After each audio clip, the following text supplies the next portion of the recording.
মাননীয় মুখ্যমন্ত্ৰী হিমন্ত বিশ্ব শৰ্মা ডাঙৰীয়াই কৈছে অসমত আৰু এতিয়া একো সমস্যা নাই। টিভিত একচুৱেলি বজাবলৈ একো নাই কাৰণেহে এইবিলাক জিলা বিলুপ্তি বা বিভিন্ন ধৰণৰ কথাবিলাক বুজাই থাকে। হয়, তেওঁ হৈছে অসমত আৰু এতিয়া সমস্যা নাই। এতিয়া মোৰ দৃষ্টিত কিন্তু তেওঁৱে বৰ্তমান অসমৰ প্ৰধান সমস্যা।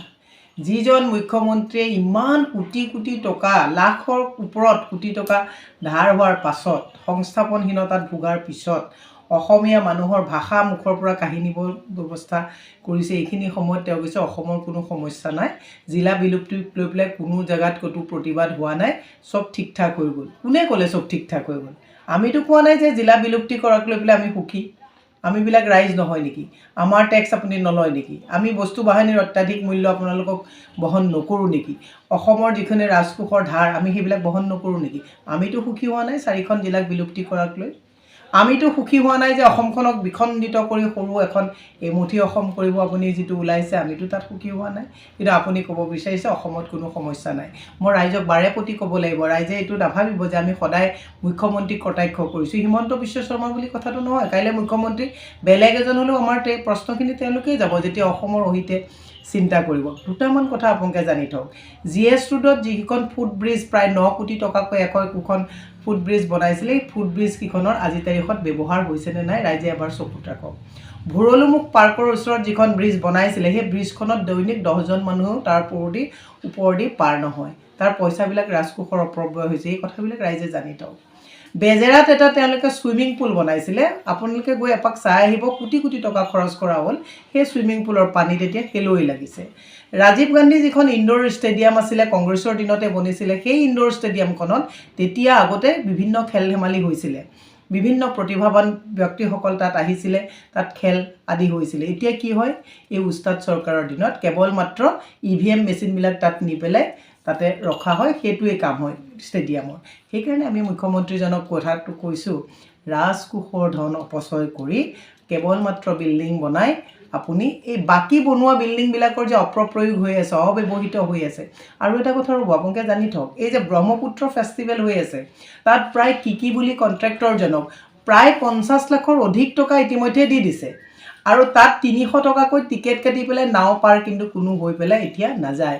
সেইকাৰণে এটা কথা আপোনাক কৈছোঁ, এইবিলাক যে মংগেৰী লাল কি হচিন স্বপ্ন চিৰিয়েলখন নিজে চাইছিলে, যেতিয়া মন যায় তেতিয়াই কথাটো কয়। এই যে ব্ৰহ্মপুত্ৰ ফেষ্টিভেলৰ নামত কিক যে ইমান লক্ষ লক্ষ টকা যে দি পেলাই যে তাত ফেষ্টিভেল পাতিছে, তাত কিমান মানুহে সেই দৰ্শন কৰিবলৈ গৈছে, সেই কথাটো ৰাইজে মনত ৰাখিছেনে? তাৰমানে এইখিনি সময়ত ধাৰ কৰি তেওঁলোকে ধনৰ অপচয় কৰিছে। হেলিকপ্টাৰৰ নামত কিমান টকা খৰচ কৰিবলগীয়া হৈছে, এই গোটেই কথাবিলাক আছে। আকৌ মনত পেলাই দিছোঁ, পিপি কিটৰ নামত কেশৱ মহন্তই কৈছে যে পিপি কিট অনা নাছিলে। এই কথাবিলাক সামৰি কৈ আছোঁ। ৰাইজৰ মানে পাব্লিক মেমৰিজ, মানুহে কয় যে আমাৰ শ্বৰ্ট আমি পাহৰি যাওঁ। পিপি কিট তেওঁ আনিছোঁ বুলি কৈ ব্লু ডাৰ্টৰ একদম ফ্লাইটখনৰ সন্মুখত এনেকৈ ফটো দি পেলাই তেওঁ ক্ৰেডিট লৈছিলে। আকৌ সিদিনাখন বিধানসভাত কেশৱ মহন্তই ক'লে কোনো পিপি কিট আমি চাইনাৰ পৰা অনা নাছিলোঁ, বাকী আৰু ফাঁকি।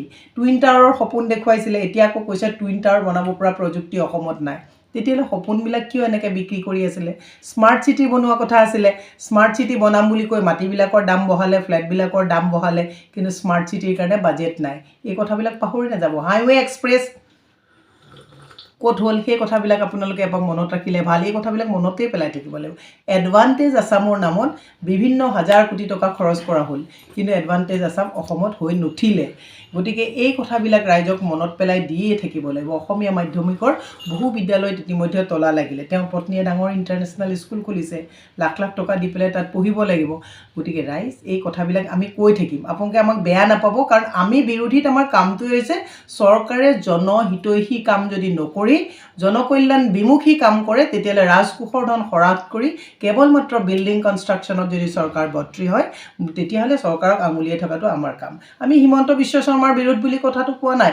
মুখ্যমন্ত্ৰী কাইলৈ XYZ যোনেই হয়, যদি অসমৰ অহিতে কাম কৰে, তেতিয়াহ'লে মুখ্যমন্ত্ৰী হৈ পেলাই আমি মাত মাতিম। শেহত আকৌ মুখ্যমন্ত্ৰীজনক মনত পেলাই দিছোঁ, ফটো উঠা, টিভিত বাতৰি কাগজত শিৰোনামত বাতৰি কাকত জনসংযোগৰ লক্ষ লক্ষ টকা খৰচ কৰি পেলাই দৈনিক আপুনি বাতৰি কাকতত এডভাৰটাইজ বিজ্ঞাপন দিয়া মানে উন্নতি কৰাটো নুবুজায়।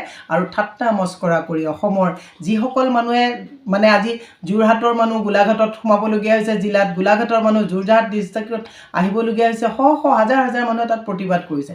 আপুনি আকৌ কালি ক'লেগৈ যে কোনো প্ৰতিবাদ নাই, সকলো শান্ত অৱস্থাত আছে। গতিকে মানুহক ঠাট্টা মস্কৰা নকৰিব বহু মুখ্যমন্ত্ৰী দেখিছোঁ বহু চুপাৰষ্ট মুখ্যমন্ত্ৰী দেখিছোঁ যে নিসংগ জীৱন যাপন কৰিছে তেওঁলোকৰ কিন্তু লগত কোনো মানুহ আজি তাৰিখত নাই গতিকে ৰাইজৰ জ্ঞাতাৰ্থে আপোনালোকক এটা ৰাইজক কৈছোঁ ৰাজনৈতিকভাৱে সজাগ হওক এওঁ যি কৰি আছে নিজৰ কাৰণে কৰি আছে অসম আৰু অসমীয়াৰ কাৰণে একো কৰা নাই শেষৰ কথাটো কৈছোঁ বসুন্ধৰা এপৰ জৰিয়তে বিভিন্ন মানে অবৈধ সন্দেহযুক্ত মানুহকো তেওঁলোকে মাটিৰ পট্টাৰ দিয়াৰ যিটো অনলাইন প্ৰচেছ ষ্টাৰ্ট কৰিছে ই এটা ভয়ংকৰ দিশত অসম গতি কৰিব NRC 19 লাখ মানুহক কিন্তু এতিয়ালৈকে NRC ওপৰত তেওঁ মাত দিয়া নাই গতিকে ৰাইজ ৰাজনৈতিকভাৱে সজাগ হওক আমি সদায় কৈ যাম